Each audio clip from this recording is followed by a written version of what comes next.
How to download video on Telegram PC or laptop 2023. Hi guys, so in this video I will teach you how to download video on Telegram PC or laptop 2023. So if you want to learn how it's done, just watch this video until the very end. It's just pretty quick and simple, so let's go. So in here I have a video that I can download.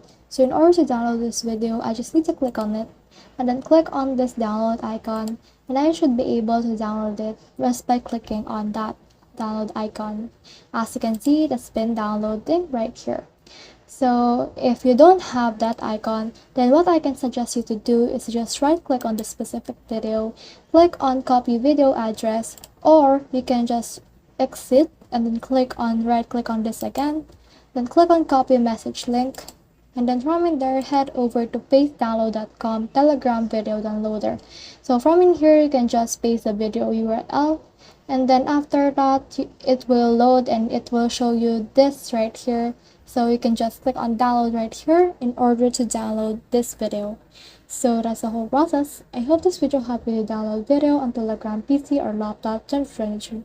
If you have questions or comments, kindly put in the comment section below, and if not, do not forget to subscribe and like. Thanks.